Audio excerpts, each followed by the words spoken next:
Hey peeps! I'm excited because we are here today at Kestrel Field Studios, and this is a place where you can just come and spread out your artwork and get to it.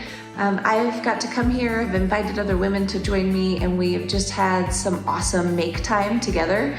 And I've had a little bit of quiet time to myself, which has been nice. So as a creative community here at Every Little Seed, I wanted to just encourage you and just give you a couple things that have been helpful for me during this time. If you find yourself wanting to make more, have an art practice, spend time writing, spend time painting, spend time, XYZ, whatever it is, sculpting, painting, pottery, textiles, I want to encourage you to budget time for that, whether it's an afternoon or if you can get away for a night, that is perfect, whatever you've got. But just had a couple things that felt helpful to me, and you can take them or leave them. But during my time here, the first thing I did when I got here was give myself permission to just play. And that felt like a helpful, okay, that's what we're here to do. I also set a couple goals, and one of my goals, and I held them very loosely because of my 3 goals that I wanted to leave my time with, one of them came off the list really, really quickly. And that felt helpful to know, like, oh, I'd be pleased if I left with this. And I'm pleased to know that I'm leaving with 2 of the 3 of those things. So making them but holding them loosely, if you catch my drift, kind of helped keep me on the rails of what I was doing in my time here. Because when you are in this space where it's like that moment you crack open a blank sketchbook or whatever, all that white page, or it's a little intimidating sometimes to jump in. So anyway, this was just an opportunity for me to say, like, okay, that's what this time is for, so it kept me on the rails. I would encourage you to invite other creatives or non-creatives, just other women into your life to join you and say, like, hey, bring your sketchbook, bring a few markers, or whatever, paint, whatever you enjoy doing. Just invite them into that space. That feels helpful to be able to A, cover costs, but B, just to do it alongside other women for that community piece feels incredible. And just to be able to collaborate, have ideas. I have a painting that I was working on, and one of my friends, Kaylee, said, hey, what if you added this color, maroon? It was like this pretty maroony purple. And honestly, never in a million years would I have picked that color, and I love it. So recommend doing it with other women for sure. The next thing is, if you can, I also have the opposite side of that, of spending time alone in it. It is like really easy to crank on the music and to have people and lots of chatter around you, but if you can have just some quiet time without any noise, it is a time where the Lord speaks to me. It is a time where I have creative idea breakthroughs. It is a time where I can just think. We don't often have that headspace, and inevitably the Lord, for me, kind of whispers little things to me. And so that brings me to my next thing, is it is imperative that you have a little journal or a notebook with you where you can write down those thoughts and those promises that He's talking to you about, things that you needed reminded of, because by tomorrow I will forget. And now I have that little tidbit written down of what I feel like He has shared with me while I'm here.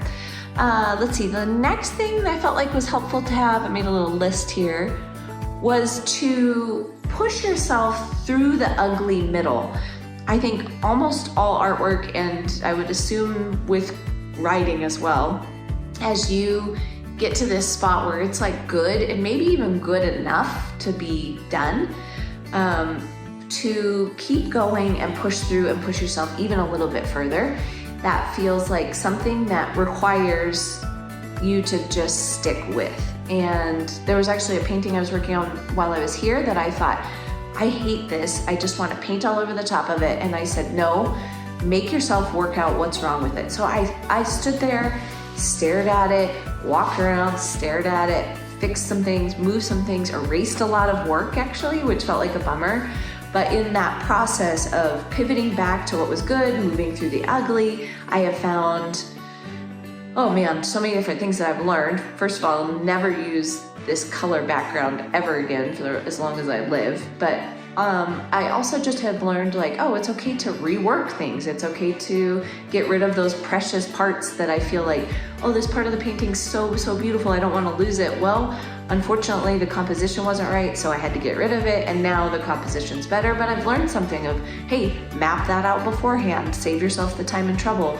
Just by working it all the way through, it's a helpful thing to actually get you to grow as a creative. So I recommend that, and then finishing it. If you're working a sketchbook especially, sometimes I'll be, like drawing a horse, and it's, again, I don't like it, or I get bored with it and I don't want to actually like finish it or want to tear it out. I make myself finish the page now, because even if I don't like what I've done, I've learned something from that too. So that was a little bit repetitive, but work through the ugly middle and then finish it.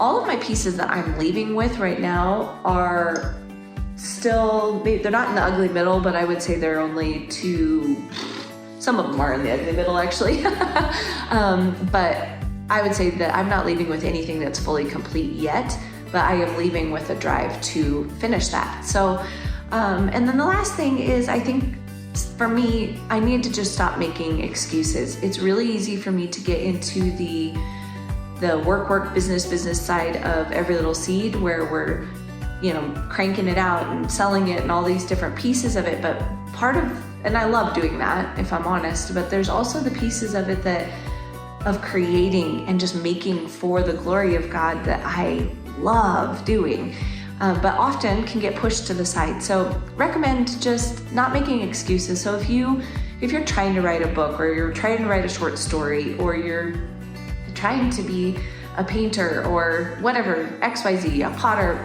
carve out time to actually do those things and say to yourself, what is less important that's getting my time that doesn't actually need it? I find the usual suspects are always there, the scrolling on Instagram, the Netflix, all of those things can really get in the way. And so encourage you to just say, actually, instead of using my 30 minutes, my hour, go look on your phone. It tells you how much time you spend on all these platforms.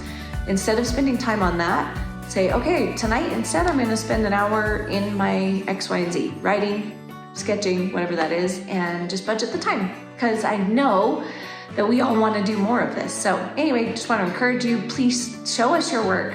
Inevitably, the stuff that you're making winds up in the pages of the magazine, and we love getting to do this and to see what you're making and to see you thriving in those creative practices and in your walk with the Lord. So thanks for being here. We love having you. We're so grateful for this community, and I hope you can get to work.